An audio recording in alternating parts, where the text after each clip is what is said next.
Assalamu alaikum viewers, hope you are fine. Today our topic is biology 10th class multiple choice questions. We will discuss some multiple choice questions according to ALP Smart Syllabus. Question number 1. The process of gaseous exchange involves.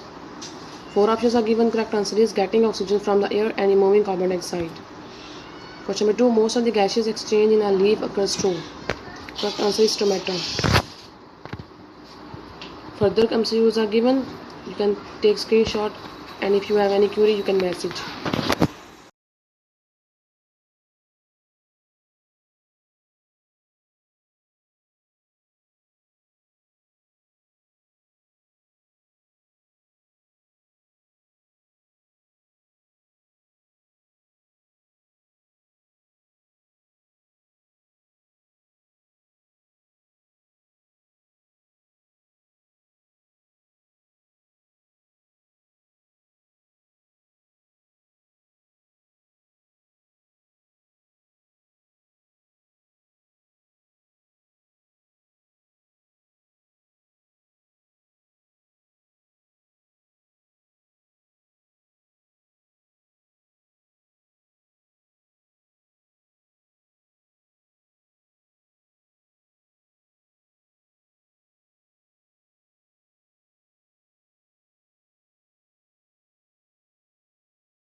For more updates, you can like and subscribe our channel.